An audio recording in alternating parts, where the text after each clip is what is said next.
नमस्कार दोस्तों।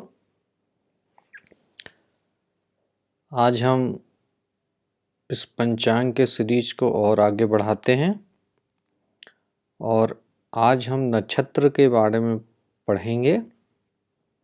अभी तक हमने पंचांग के 3 भागों को पढ़ा और इन तीनों भागों में पंचांग के 3 अंग, पहला वार, दूसरा तिथि और तीसरे में करण को पढ़ा। आज हम पंचांग के चौथे अंग और इस पंचांग के चौथे भाग में नक्षत्र को पढ़ेंगे, जो कि पंचांग का चौथा भाग रहेगा। तो चलिए आज शुरुआत करते हैं। नक्षत्र के बारे में जानते हैं कि नक्षत्र होता क्या है और इससे जुड़े महत्वपूर्ण बिंदुओं पे प्रकाश डालेंगे और हम समझेंगे कि नक्षत्र क्या है। चलिए तो इस विषय को आगे बढ़ाते हैं।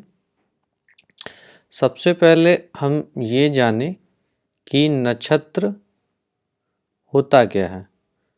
तो नक्षत्र यदि हम कहें तो जैसे कि हम माने कि हम दिल्ली में रहते हैं, वहाँ से हम मुंबई जाना चाहते हैं, तो किसी भी एक स्थान से दूसरे स्थान जब हम जाते हैं तो या तो हम मान लीजिए फ्लाइट से चले गए या फिर हम मान लीजिए रोड से गए। तो यदि रोड से जाते हैं तो हम वहाँ देखते हैं कि सड़क पे एक माइलस्टोन लिखा हो रहता है कि यहाँ से दिल्ली 50 किलोमीटर है, यहाँ से या मुंबई 100 किलोमीटर दूर अब यहाँ से है। तो हर सड़क पे एक माइलस्टोन रहता है।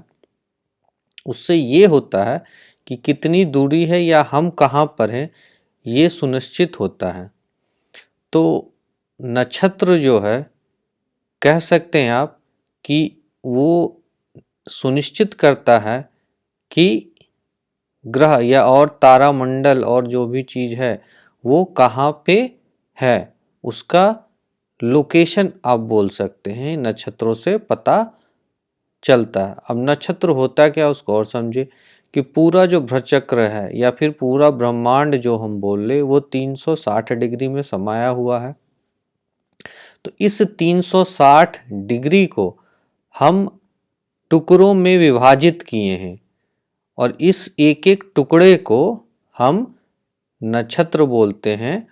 तो नक्षत्र का हर एक जो ये टुकड़ा हुआ, ये टुकड़ा समान अंशों का है, यानी कि एक अंश जो है, एक नक्षत्र का अंश जो है वो दूसरे नक्षत्र के अंश के बराबर है। यानी हर एक को हमने इक्वली, जो समान बोला, इक्वली डिवाइड किया। तो 360 अंशों को हमने इक्वली डिवाइड किया और टोटल जो नक्षत्रों की संख्या है वो 27 है, 27। और जब आप 360 को 27 से भाग देंगे तो 13 डिग्री और 20 मिनट का एक एंगुलर स्पेस, जो अंशात्मक विस्तार बोले कि वो स्पेस हमें मिलेगा। तो उस स्पेस को, उस जगह को, वो जो अंश का हमें चाप मिला, उस चाप को हम एक नक्षत्र का मान कहेंगे। यानी एक नक्षत्र का जो मान हुआ वो 13 डिग्री 20 सेकंड होता है। तो अब हम समझ सकते हैं बहुत आसानी से कि नक्षत्र जो है, एक नक्षत्र का मान जो है वो 13 डिग्री 20 सेकंड हुआ। टोटल नक्षत्र की संख्या अभी हमने सीखा कि 27 होते। अब फिर नक्षत्र के अंदर भी 4 पद होते, यानी एक नक्षत्र के अंदर जो है 4 पद होंगे और ये चारों पद भी समान होंगे। कहने का मतलब है कि अंशों में ये समान होंगे। यानी कि यदि 13 डिग्री 20 मिनट का हमें एक नक्षत्र हुआ तो उसको 4 से जब फिर भाग देंगे तो वो 3 डिग्री 20 मिनट का एक एंगुलर स्पेस या अंशात्मक विस्तार होगा। तो वो एक पद का मान कहलाएगा। अब ये तो हो गया कि नक्षत्र का मान और पद का मान क्या होता है, यानी उतना जो स्पेस हुआ ब्रह्मांड में वो नक्षत्र कहलाया। और 3 डिग्री 20 मिनट का जो स्पेस हुआ वो एक पद का मान कहलाया, उतना स्पेस एक पद कहलाएगा। अब हम नक्षत्र जो अभी पढ़ रहे हैं इस पंचांग में, उसमें नक्षत्र क्या होता है, तो उसमें जो नक्षत्र है, हर ग्रह कहीं न कहीं भ्रमचक्र कर रहा है, यानी कहीं न कहीं चल रहा है। आज की तिथि का ये यदि हम बात कर ले तो सारे ग्रह जो नवग्रह हैं वो किसी न किसी राशि या फिर किसी न किसी नक्षत्र में है। ये हम कह सकते हैं कि यदि वो इस नक्षत्र में है या फिर वो इस राशि में है।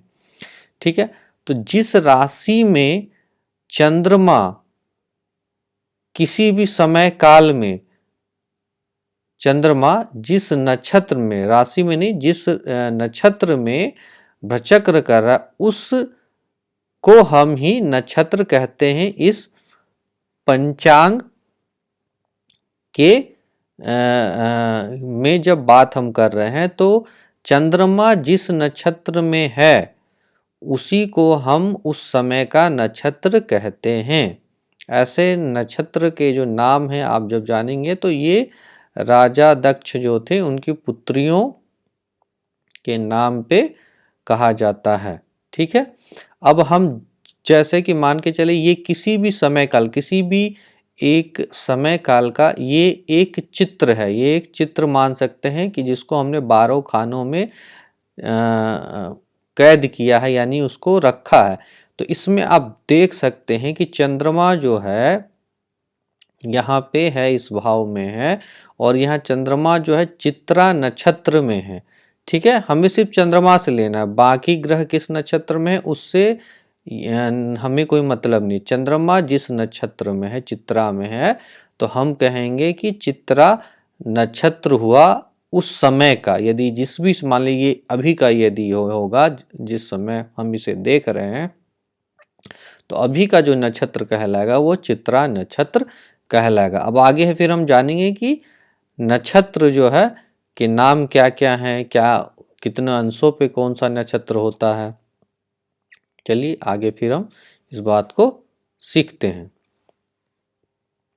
तो अब नक्षत्र के नाम को भी हम जान लेते हैं कि नक्षत्र के नाम क्या क्या का होते हैं। तो चलिए यहाँ पे हम नक्षत्रों के नाम जानते हैं। जो पहला नक्षत्र है, अब आप देख ले कि इसको मैंने 9 भागों में बांटा है। उसके पीछे भी कारण है कि 9 भागों में क्यों बांट करके अलग अलग किया है, उसको हम इसके जस्ट बाद, इसके अगले जो स्लाइड आएंगे उसमें हम समझ पाएंगे।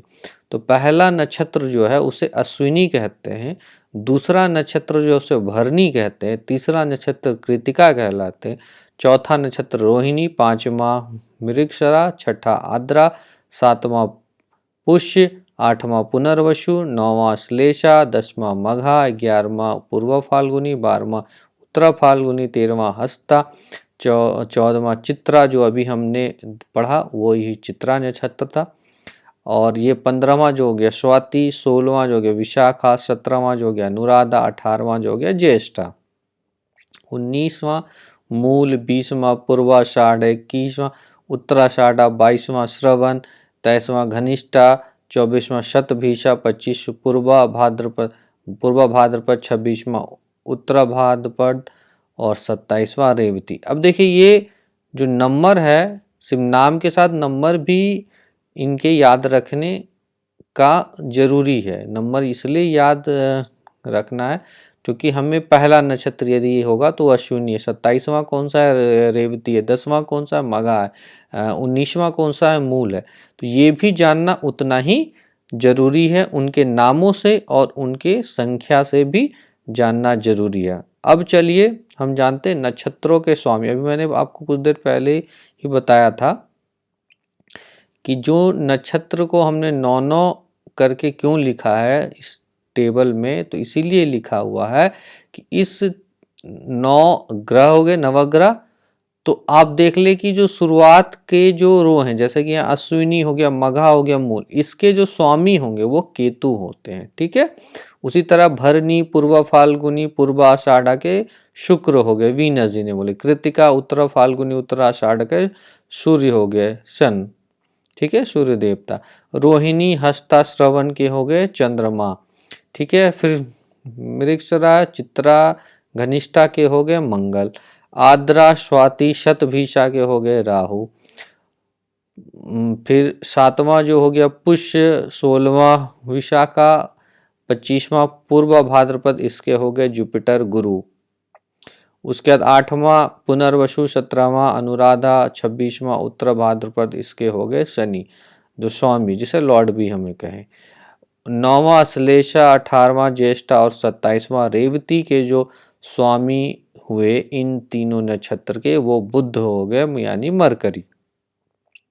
तो अब हमने ये समझ लिया कि नक्षत्रों के स्वामी कौन कौन से हुए।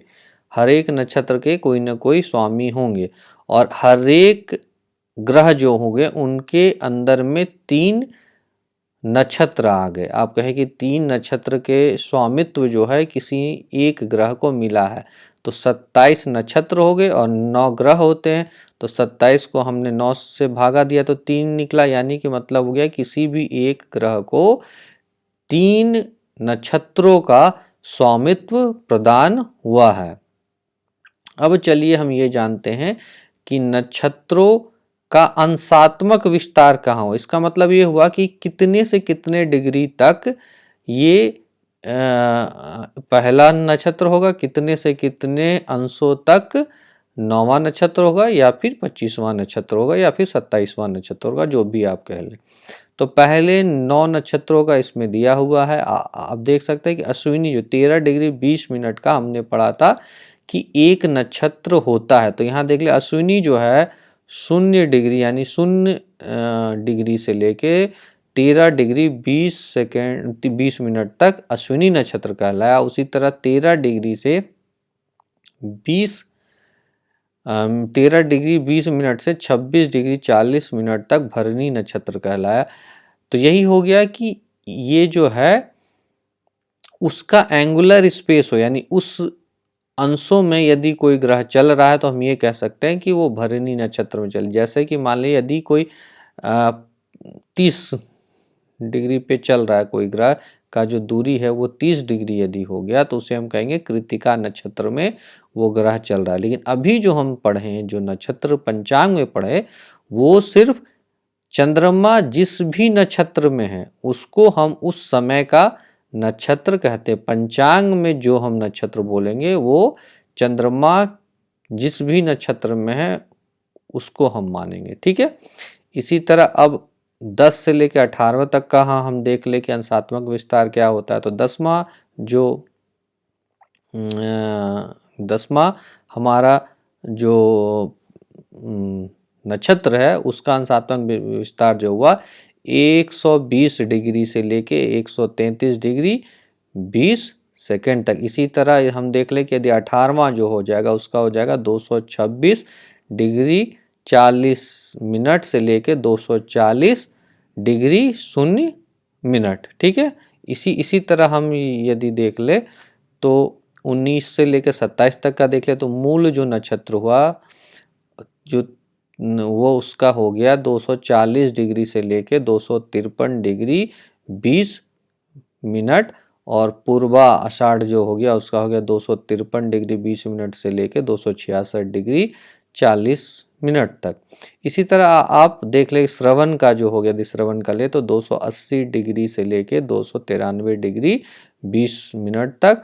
और इसी तरह जो अंतिम नक्षत्र हो गया रेवती हो गया 246 डिग्री 40 मिनट से लेके 360 डिग्री, यानी पूरा वृश्चिक कंप्लीट हो गया। तो आज हमने ये जाना कि नक्षत्र पंचांग में नक्षत्र क्या होता है। यदि हम ऐसे कहें तो चंद्रमा जिस भी नक्षत्र में उस समय काल में है उसको ही हम उस समय काल का नक्षत्र कहे। और यदि हम सामान्यतः नक्षत्र क्या होता है इस बारे में बात करें तो नक्षत्र जो है एक माइलस्टोन हुआ, पूरे ब्रह्मांड में जो एक माइलस्टोन के रूप में यदि यूज हम करें तो उसे हम नक्षत्र को एक माइलस्टोन के तरह यूज कर सकते हैं।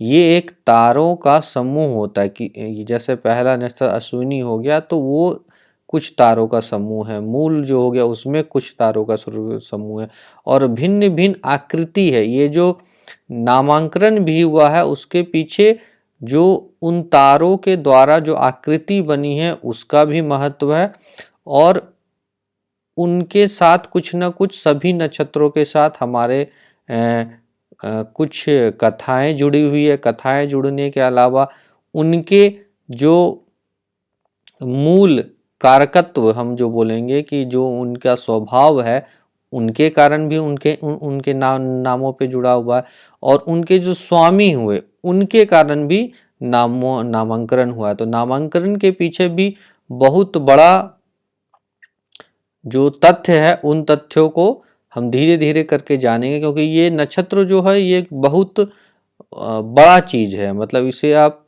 छोटा चीज नहीं, अभी तो हम सिर्फ नाम सीखे हैं और उसका अंशात्मक विस्तार जाने हैं, और पंचांग में नक्षत्र किसको कहते हैं वो सीखा।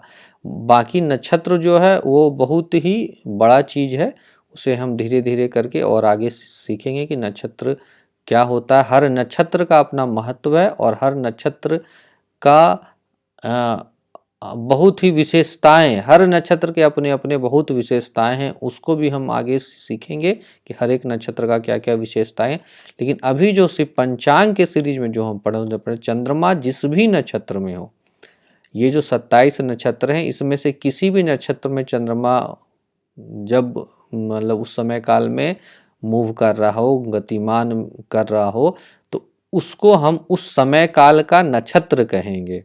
जैसे कि चंद्रमा यदि अभी मूल नक्षत्र में यदि भ्रमण करता, भ्रचक में रहता, तो उसे हम मूल नक्षत्र अभी इस काल को कहते हैं। यदि वो शतभिषा में रहता तो हम उसे शतभिषा नक्षत्र इस समय काल का पंचांग में शतभिषा कहते। यदि वो श्रवण में होता तो हम उसे श्रवण में कहते। अब आप देखेंगे कि बहुत सारे इसमें नाम जो आपने 27 नाम देखे उसमें बहुत सारे ऐसे नाम होंगे जो जानकार होंगे हिंदी मंथ का यानी हिंदी मास का।